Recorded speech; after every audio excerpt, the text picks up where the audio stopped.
देखिए, ये बात तो सच है कि दुनिया पैसे से चलती है। पैसा हो तो इंसान क्या नहीं कर सकता।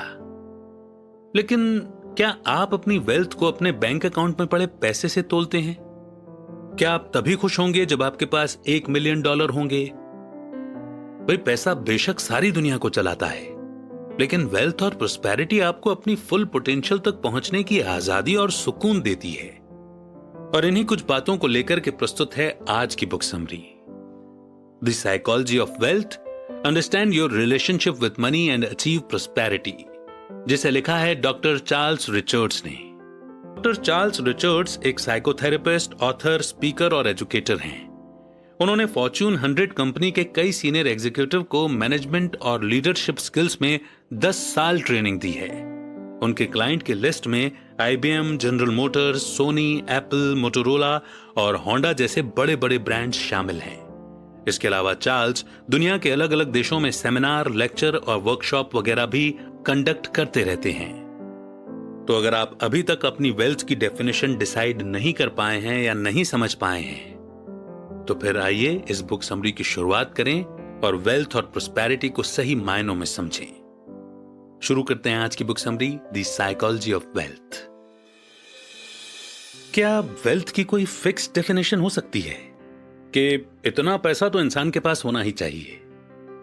कुछ अमीर लोग हमेशा क्यों डरते रहते हैं कि कहीं उनकी सारी दौलत ना चली जाए, जबकि गरीब आदमी को कभी इस बात की टेंशन नहीं होती। उसके पास जो है वो उसी में खुश रहता है। तो आखिर क्या फर्क है एक अमीर आदमी की सोच में और एक गरीब आदमी की सोच में? वेल्थ और सक्सेस को लेकर सबका नजरिया अलग है क्या, या हर इंसान का पैसे के साथ रिश्ता अलग है? पैसे को लेकर आपका जो एटीट्यूड या नजरिया है वो फाइनेंशियल स्टेटस पर डिपेंडेंट नहीं है। ये समरी आपको अमीर और सक्सेसफुल लोगों की कहानी बताएगी, जिनकी शुरुआत काफी मामूली और आम माहौल से हुई थी, लेकिन हालात ने उन्हें जो कुछ भी सिखाया, उन वैल्यूज के दम पर और रिस्क लेकर, खुद को दांव पर लगाकर उन्होंने अपने लिए वेल्थ की डेफिनेशन खुद क्रिएट की। इस समरी में आप सीखेंगे कि वेल्थ और प्रोस्पेरिटी के लिए अपने कॉन्शियस और सबकॉन्शियस माइंड को एक्सप्लोर कैसे किया जाए, क्योंकि ऐसा करके आप वेल्थ की अपनी खुद की डेफिनेशन क्रिएट कर सकते हैं, जो वेल्थ के साथ एक हेल्दी रिश्ता बनाने में आपकी जर्नी का पहला स्टेप होगा। आप वेल्थ की साइकोलॉजी के एलिमेंट्स के बारे में भी जानेंगे, जिसमें हमारी self esteem, responsibilities, risk taking capacity, achievements, determination और अपने चैलेंजेस से बाहर निकलना जैसी चीजें शामिल हैं। यह आपको सिखाएगी कि अपना पैशन और ड्रीम खुद कैसे ढूंढना है, और यहां से आपको एक क्लियर पिक्चर दिखना शुरू हो जाएगी कि आप कहां जाना चाहते हैं। आप देखेंगे कि अपनी लाइफ की इस कार की ड्राइविंग सीट पर आप बैठे हैं। आज के टाइम में हमें दुनिया भर के फाइनेंशियल एडवाइजर्स, इकोनॉमिस्ट, यहां तक कि यूट्यूबर्स मिल जाएंगे जो 100 तरीके से बता देंगे कि पैसा कैसे कमाना चाहिए, कहां खर्च करना चाहिए, कहां इन्वेस्ट और सेव करना चाहिए। लेकिन इस समरी का मकसद आपको और ज्ञान देना बिल्कुल नहीं है, बल्कि आपको बताएगी कि अपनी लाइफ में एक सेंस ऑफ एबंडेंस कैसे लाया जाए और कैसे अपनी फाइनेंशियल लाइफ का पर्पस ढूंढा जाए। ये समरी उन लोगों की कहानी बताएगी जिनसे हम अपने अंदर सेंस ऑफ वेल्थ और प्रोस्पेरिटी अचीव करना सीख सकते हैं। तो क्या अब आप पैसे को समझने और उसके साथ अपना रिश्ता बदलने के लिए तैयार हैं? अगर हां, तो ये समरी आपको एक अमीर और एक भरपूर लाइफ एंजॉय करने में मदद करेगी। तो आइए इस लर्निंग एंड एबंडेंट जर्नी की शुरुआत करते हैं इस पहले चैप्टर से, how do we define wealth. पैसों की साइकोलॉजी की शुरुआत हमारे बचपन में ही हो जाती है, जो हमें अपनी फैमिली वैल्यूज से और प्रिंसिपल्स के द्वारा मिलती है। अगर देखा जाए तो असल में ये बेहद इंपॉर्टेंट फैक्टर्स हैं जो एक बच्चे के दुनिया को देखने के नजरिए को शेप देने में हेल्प करते हैं। पैसों की असली साइकोलॉजी ये नहीं है कि कोई बच्चा कितने बड़े घर में रहता है या कितनी बड़ी गाड़ी में स्कूल जाता है। पैसों की असली साइकोलॉजी किसी इंसान के फाइनेंशियल स्टेटस, उसके हालात या एसेट्स पर बेस्ड नहीं है, बल्कि ये उसके पर्सनल वैल्यूज पर बेस्ड है, यानी वो किस तरह के माहौल में बड़ा हुआ है। लेटिसिया सैन मिगेल एक ऐसी फैमिली से थी जो उसके अंदर बचपन से ही सेल्फ वर्थ यानी खुद की अहमियत को समझने की भावना पैदा करने को इंपॉर्टेंस देती थी। उसे कई मौकों पर यह सुनने को मिलता था कि तुम ये नहीं कर सकती हो या वो नहीं कर सकती हो, क्योंकि तुम एक लड़की हो। लेकिन लेटिसिया ने रिस्क लिया और हमेशा खुद पर भरोसा करती रही।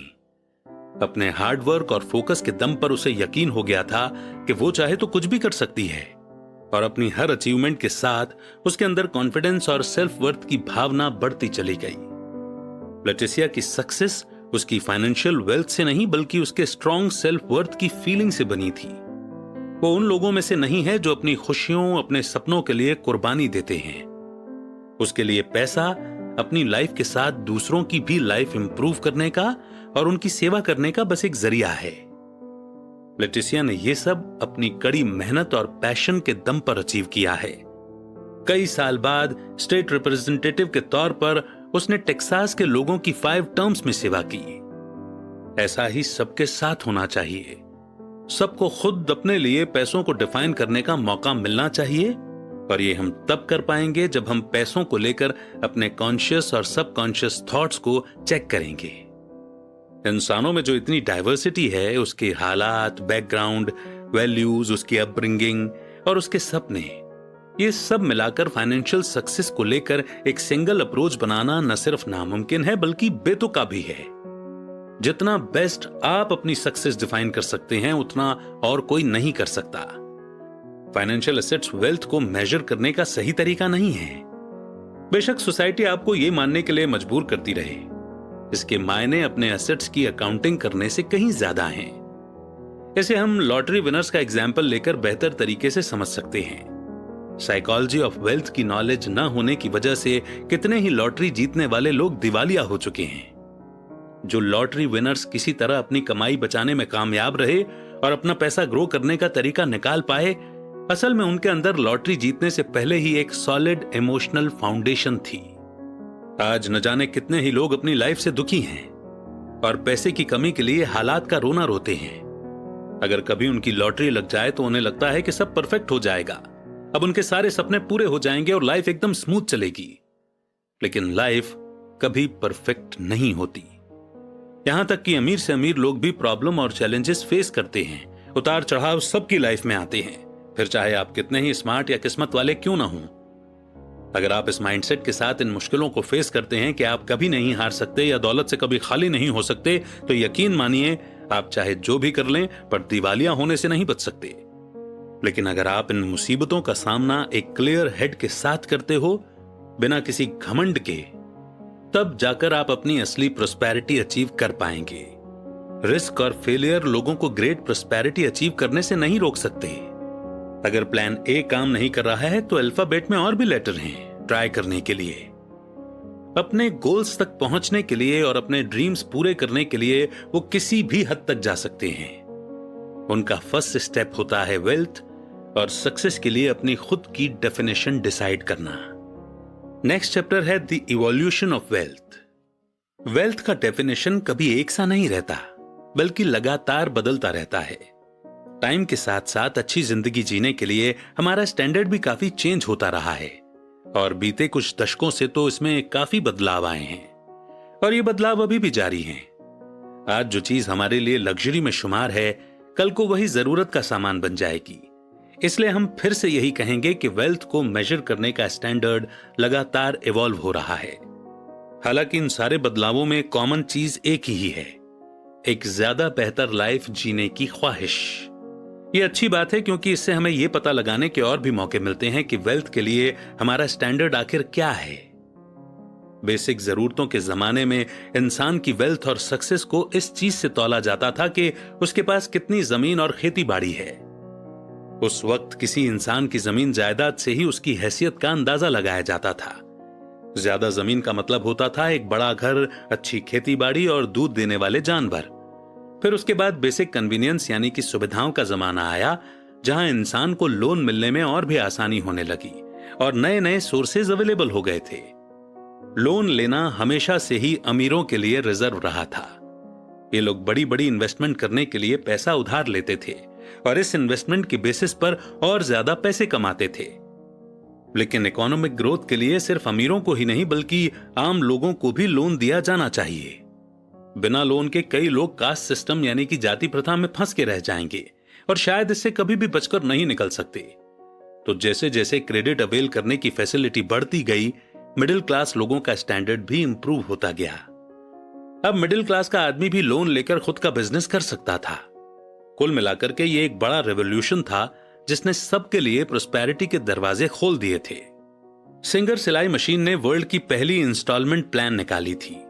दरअसल कंपनी ने अपना प्रोडक्ट बेचने के लिए एक एडवर्टीजमेंट निकाली, $1 डाउन, $1 अ वीक। इस पेमेंट स्कीम के जरिए कोई भी सिंगर सिलाई मशीन आसानी से खरीद सकता था। वैसे भी मिडिल क्लास लोगों के लिए एक साथ पूरा पेमेंट करना उनके बजट से बाहर होता था। इसीलिए यह स्कीम उन लोगों के लिए एक गोल्डन चांस था जो खुद का टेलरिंग का काम करते थे या खुद का बुटीक का बिजनेस शुरू करना चाहते थे।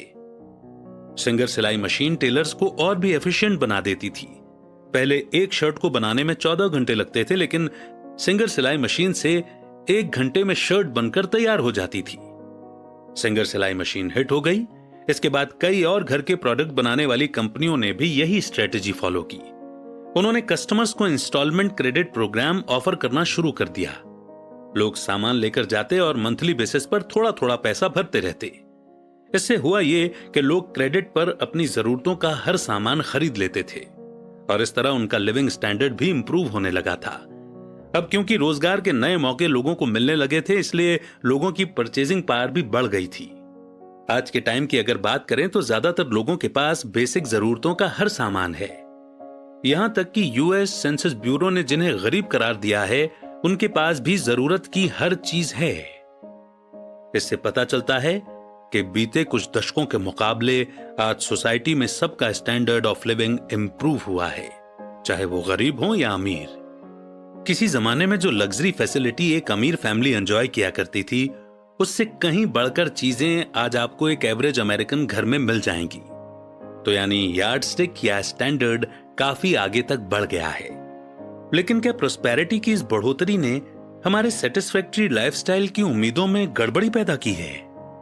ये स्ट्रेच हमारे ग्रो करने और जहां हम हैं वहां से आगे पहुंचने की इच्छा को दिखाती है।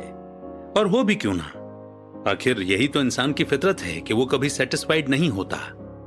इंसान को आसमान छूने की ख्वाहिश है, लेकिन असली चैलेंज है जमीन से जुड़े रहना और अपने सपनों और गोल्स को लेकर अवेयर रहना।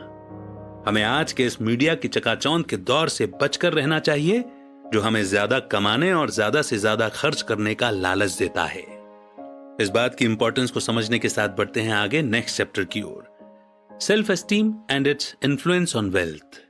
एक अच्छी, अमीर और भरपूर जिंदगी जीने के लिए हमें कॉन्शियस रहना होगा कि हम कौन हैं और लाइफ में असल में चाहते क्या हैं। ऐसा करने के लिए हमारे अंदर एक स्ट्रॉन्ग सेल्फ एस्टीम की फीलिंग होना जरूरी है। कई लोग ये मानते हैं कि सेल्फ एस्टीम पैसे से आती है, लेकिन सच तो यह भी है कि पैसा भी तभी होगा जब आपके अंदर सेल्फ एस्टीम होगी। रुपए पैसे से अपनी सेल्फ वर्थ तोलने का मतलब है एक ऐसी सीढ़ी पर चढ़ना जिसका कोई अंत नहीं है। आप चढ़ते चढ़ते थक जाओगे, पर यह सीढ़ी कभी खत्म नहीं होगी, यानी आप कहीं नहीं पहुंच पाओगे। सेल्फ वर्थ को वेल्थ से कंपेयर करने वाले लोग लाइफ में हमेशा नाखुश और असंतुष्ट रहते हैं। पैसों की साइकोलॉजी सेल्फ एस्टीम और सेल्फ रिस्पेक्ट की साइकोलॉजी है। सोसाइटी के रूल्स हमें बताते हैं कि वेल्थ का मतलब पैसा और एसेट्स है, लेकिन असल में यह साइकोलॉजिकल वैल्यूज पर डिपेंड करता है। सेल्फ एस्टीम को आप कॉन्शियसनेस का इम्यून सिस्टम मानकर चलें। एक हेल्दी इम्यून सिस्टम होने का यह मतलब नहीं है कि आप कभी बीमार नहीं पड़ेंगे, बल्कि आप कम बीमार पड़ेंगे और अगर पड़ेंगे तो भी जल्दी ठीक हो जाएंगे। इसी तरह स्ट्रॉन्ग सेल्फ एस्टीम हमें अपनी लाइफ की प्रॉब्लम फेस करने की हिम्मत देती है। अगर सेल्फ एस्टीम स्ट्रॉन्ग होगी तो इंसान साइकोलॉजी ऑफ वेल्थ अचीव कर लेगा, क्योंकि उसके अंदर इतनी मोटिवेशन आ जाएगी कि वो आगे बढ़ने के लिए कोई भी जरूरी रिस्क को लेने को तैयार हो जाएगा, बल्कि उसके रास्ते में कितनी ही रुकावटें हों या उसे बार बार ठोकर लगे। डोनाल्ड ट्रंप ने कहा था कि बेशक उनके पिता बिजनेस करने के लिए पैसा कम छोड़कर गए थे, लेकिन उन्हें एक इंपॉर्टेंट सीख दे गए थे। अमीर होने का सिंपल सीक्रेट यह है कि जो काम आपको पसंद है उसे खूब मेहनत के साथ करो। जब आप अपने काम से प्यार करोगे तो मेहनत भी खूब करोगे और कोशिश करते रहोगे, जो आखिर में आपको पॉजिटिव रिजल्ट देगा ही देगा। सेल्फ कॉन्फिडेंस अटलता के साथ डटे रहना और अपने काम के प्रति पैशन फील करना, ये वो चीजें हैं जो अपने गोल्स तक पहुंचने में आपको मदद करेंगी। नेथन को गाने का बड़ा शौक था, हालांकि वो बेहद बेसुरा सिंगर था। जब वो ड्राइविंग करते वक्त गाता तो उसके दोस्त उसकी बेसुरी आवाज से इतने तंग आ जाते कि धीरे धीरे उन्होंने उसके साथ ट्रेवल करना ही छोड़ दिया।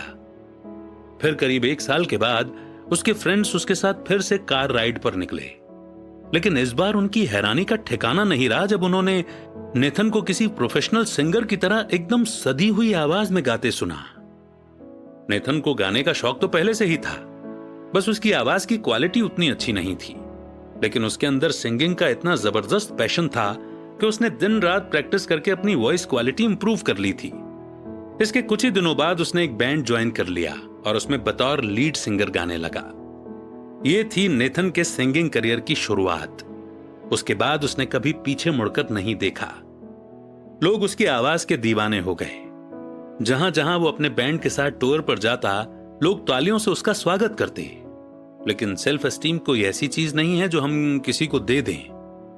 ये तो हम खुद के एक्सपीरियंस से अचीव करते हैं। सेल्फ एस्टीम को अक्सर एक ऐसी चीज के रूप में डिफाइन किया जाता है जो हमें खुद के बारे में पॉजिटिव फीलिंग देती है, लेकिन असली सेल्फ एस्टीम तभी आती है जब हम अपने फेलियर से उभर कर अपने गोल्स को अचीव करते हैं।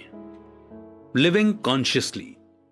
हम लोन पर पैसा लेकर खर्च करने की सच्चाई से आंखें मूंद कर बैठे हैं, जिसके चलते आज इतने सारे लोग कर्जे के बोझ से दबे हुए हैं। एक टाइम था जब क्रेडिट ने हमारे लिविंग स्टैंडर्ड को ऊंचा उठाने में और हमारी इकोनॉमी की ग्रोथ के लिए एक फ्यूल का काम किया था, लेकिन प्रॉब्लम वहां से शुरू हुई जब लोगों ने इस फैसिलिटी का अंधाधुंध फायदा उठाना शुरू कर दिया। कर्ज का बोझ हम पर न पड़े, इसके लिए हमें कुछ भी खरीदने से पहले 2 मिनट रुककर सोच लेना चाहिए कि क्या वाकई हमें उधार लेना चाहिए। वो चीज आपके लिए जरूरत का सामान है या लग्जरी? क्या उस सामान को खरीदने से आपका लिविंग स्टैंडर्ड इंप्रूव हो रहा है? क्या ये ऐसी चीज है जिससे आपको और पैसे कमाने का मौका मिल सकता है? ये सारी चीजें कॉन्शियस फाइनेंशियल डिसीजन मेकिंग में काम आती हैं, जिसकी प्रैक्टिस हमें जरूर करनी चाहिए। बात जब पैसे खर्च करने और उधार लेने की हो तो हमें अपनी लाइफ में एक बैलेंस क्रिएट करना ही पड़ेगा। इस बैलेंस को हम एक पेंडुलम से लिंक कर सकते हैं। एक साइड हमें यह चीज अवॉइड करनी होगी कि हम इतना ज्यादा भी खर्च ना करें कि हमें स्ट्रेस हो जाए, नहीं तो हम अनकॉन्शियस खर्चे और लोन लेने के एक पॉइंट पर पहुंच जाएंगे जो हमारी फाइनेंशियल फ्रीडम को रोक देगा, क्योंकि तब हमारे पास और खर्च करने के लिए कुछ बचेगा ही नहीं, यहां तक कि बेसिक जरूरतों के लिए भी नहीं। वहीं दूसरी तरफ इंसानों का नेचर ऐसा है कि वो अपनी गलतियों को सुधारने के लिए हद से ज्यादा कदम उठा लेता है या हद से ज्यादा भरपाई करने की कोशिश करता है। पास्ट में की गई गलतियों को सुधारने के लिए हम कई बार बेल्ट कुछ ज्यादा ही कस लेते हैं, जिससे फ्यूचर में और भी नुकसान उठाना पड़ता है। बॉब मस्टर एक डेंटिस्ट हैं, जिसे अपने वर्क फील्ड में इस प्रॉब्लम का इफेक्ट साफ साफ नजर आता है। अगर हम अपने दांतों की प्रिवेंटिव मेंटेनेंस केयर करें तो ये लॉन्ग रन में ज्यादा फायदेमंद और सस्ता होता है, क्योंकि हमारे दांत लंबे टाइम तक हेल्दी बने रहते हैं। लेकिन अगर हम अपने दांतों की प्रिवेंटिव केयर नहीं करेंगे तो होगा ये कि हमें दांतों की वजह से जिंदगी भर हेल्थ प्रॉब्लम आती रहेंगी, जिसके लिए हमें और ज्यादा पैसा खर्च करना पड़ेगा। इसीलिए हमारी कोशिश यही होनी चाहिए कि हम बैलेंस बनाकर चलें। पेंडुलम के एक तरफ ज्यादा झुकेंगे तो हमें ओवर स्पेंडिंग और ओवर बोरोइंग का नुकसान झेलना पड़ेगा। इस पेंडुलम का एग्जाम्पल हम खुद में सेव वर्सेस इन्वेस्ट करना के कॉन्सेप्ट में भी यूज कर सकते हैं। बहुत से लोग ये सोचकर डरते हैं कि अगर उन्हें फ्यूचर में कोई फाइनेंशियल क्राइसिस हो गई तो उनके पास इतनी सेविंग नहीं होगी कि वो सरवाइव कर सकें। यही वो पॉइंट है जहां फ्यूचर के लिए सेव करने की इंपॉर्टेंस की बात आती है। पैसे सेव करना एक प्रैक्टिकल हैबिट है, जो कि असल में बड़ी अच्छी हैबिट है। देखा जाए तो इसमें नुकसान कुछ भी नहीं है। आपका बचाया हुआ पैसा कल को आपके ही काम आएगा। लेकिन सेविंग का सेल्फ एस्टीम बढ़ाने पर उतना पॉजिटिव इफेक्ट नहीं पड़ता जितना अपने कंफर्ट जोन से बाहर निकलकर ग्रो करने का और न्यू पोटेंशियल डिस्कवर करने पर पड़ता है। अमीर होने का यह मतलब नहीं है कि हमारे पास खूब सारी प्रॉपर्टी, बैंक बैलेंस, महंगे गैजेट, गाड़ियां वगैरह हों। अगर इन सारी ऐशो आराम की चीजों को खरीदने पर हमारा कोई सेल्फ कंट्रोल नहीं है तो ये बात तय है कि कभी ना कभी हम भी कर्जे के बोझ तले डूब सकते हैं। हालांकि रिस्क लेने से डरना या जो कुछ है उसी में सेटिस्फाइड रहो वाला माइंडसेट भी हमें लाइफ में ग्रो नहीं करने देगा। इससे हम अपने कंफर्ट जोन से बाहर निकलने की कोशिश ही नहीं करेंगे। यानी ये दोनों ही तरह के एक्सट्रीम माइंडसेट हमें अवॉइड करने होंगे, क्योंकि इनका नेगेटिव इंपैक्ट न सिर्फ हम पर बल्कि इकोनॉमिक ग्रोथ पर भी पड़ सकता है। इसलिए बेहतर यही होगा कि हम इस पेंडुलम में एक बैलेंस पॉइंट ढूंढ लें। नेक्स्ट चैप्टर है I am going through a phase. आजकल टाइम बड़ी महंगी चीज हो गई है जो किसी के पास नहीं है। बचपन में हमारे पास टाइम ही टाइम होता था, दिन जैसे खत्म ही नहीं होते थे और एक साल तो जैसे एक लंबी सड़क की तरह खिंचता चला जाता था, क्योंकि बच्चे इतने मासूम और केयरफ्री होते हैं कि वो सिर्फ प्रेजेंट में जीते हैं। उनके लिए पास्ट या फ्यूचर कोई मायने नहीं रखता। पर आजकल किसी भी चीज के लिए टाइम निकालना दिन ब दिन चैलेंजिंग होता जा रहा है, क्योंकि आज हमारे पास दुनिया भर के गैजेट्स हैं जो हमें लगातार डिस्ट्रैक्ट किए रहते हैं। आज सबके लिए मल्टीटास्किंग नॉर्मल सी बात हो गई है। दिन रात हम शोरगुल से इतना घिरे रहते हैं कि कुछ शांत और सुकून के पल बड़े नसीब से मिलते हैं। लेकिन अगर हम अपनी लाइफ में प्रोस्पेरिटी क्रिएट करना चाहते हैं तो हमें अपनी पूरी लाइफ पर एक नजर डालनी होगी कि आज हम कहां खड़े हैं और यहां से हमें आगे कहां जाना है। जब हम अपनी लाइफ के बारे में सोचेंगे तो पाएंगे कि हर इंसान अपनी लाइफ में एक्सपीरियंस के अलग अलग फेज से गुजरता है जो यूनिवर्सल होते हैं। ये 4 फेज हैं: लर्निंग, क्रिएटिंग, परफेक्टिंग और फ्रीडम। और चारों उम्र के इसी ऑर्डर में हमारे सामने आते हैं। ये फेज एक साथ एक ही समय में भी आ सकते हैं और लाइफ में कभी भी रिपीट भी हो सकते हैं। लर्निंग का मतलब है कुछ नया सीखना या नए आइडियाज के लिए माइंड को खुला रखना, यानी हर नई चीज को सीखने के लिए उत्सुक होना और स्पंज की तरह एक्सपीरियंस को अपने अंदर एब्जॉर्ब कर लेना। फाइनेंशियल लेंस से देखें तो यह तब होता है जब हम नई जॉब या नया करियर शुरू करते हैं। क्रिएटिंग का मतलब है और ज्यादा मैच्योर स्पेस में जाना और बड़ी जिम्मेदारियां लेना। इसके बाद हम और ज्यादा इंडिपेंडेंट होने लगते हैं। हम अपनी लाइफ जीना चाहते हैं या फिर शादी करके खुद की फैमिली स्टार्ट करना चाहते हैं। इस फेज में हम पैसा कमाते हैं और सेविंग करना भी स्टार्ट कर देते हैं। क्रिएटिंग ही वो फेज है जहां हम खुद में इन्वेस्ट करना शुरू करते हैं। परफेक्टिंग वो फेज है जहां हम अपने लिए ऑलरेडी एक रास्ता चूज कर चुके होते हैं और अपने पैरों पर खड़े होते हैं। यह हमारी लाइफ का प्राइम टाइम है, जब हम अपने काम में या जॉब में मास्टर बन चुके होते हैं और अपनी फुल पोटेंशियल पर काम कर रहे होते हैं। अब आता है फाइनेंशियल फेज, फ्रीडम। ये वो फेज है जब फुल टाइम जॉब करने की मजबूरी से छुटकारा पा चुके होते हैं। ये वो टाइम होता है जब हम अपनी उस मेहनत का पूरा फायदा ले रहे होते हैं जो हमने पहले ही फेज में की थी। इस फेज में आकर हम जो चाहे वो कर सकते हैं। मर्जी हो तो दुनिया घूमें या कोई नई हॉबी अपनाएं या अपनी फैमिली के साथ क्वालिटी टाइम बिताएं, यानी हमारी लाइफ हमारी मर्जी।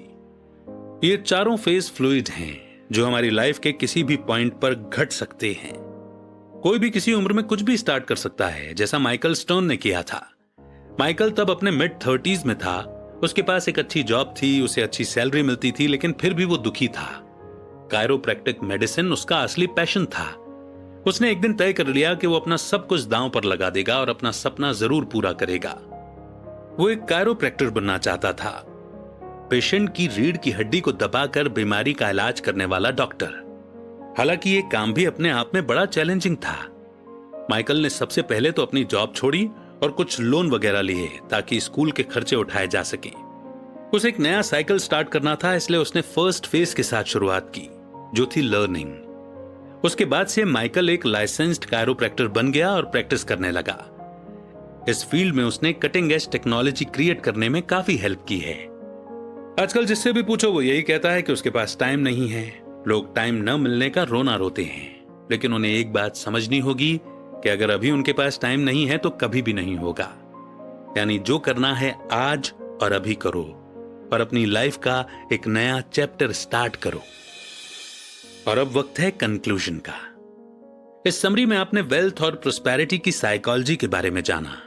सक्सेस कोई भी अचीव कर सकता है। हमारी सक्सेस सिर्फ हमारे फाइनेंशियल स्टेटस या मटेरियलिस्टिक सामान से डिसाइड नहीं होती। आपने इस समरी में अपने लिए वेल्थ को डिफाइन करना भी सीखा। एक बार अगर आपके दिमाग में क्लियर पिक्चर बन जाए कि वेल्थ आपके लिए क्या है और वो कितनी होनी चाहिए, तो उसके बाद आपके लिए उस वेल्थ को पाना इजी हो जाएगा।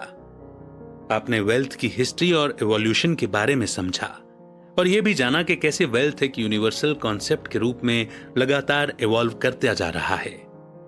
ये एक अच्छी बात है क्योंकि इससे हमें वेल्थ को अपनी पसंद से डिफाइन करने की फ्रीडम मिलती है। एक भरपूर लाइफ जीने के लिए ये इंपॉर्टेंट है कि आप खुद अपने ड्रीम को खोजें। आपने जाना कि वेल्थ कभी भी सेल्फ एस्टीम के बगैर अचीव नहीं की जा सकती। वेल्थ ऐसी कोई चीज नहीं है जो किसी को दे दें। ये वो चीज है जिसे हम खुद की मेहनत से हासिल करते हैं। आपने कॉन्शियस लिविंग यानी होश के साथ जीने के बारे में भी समझा।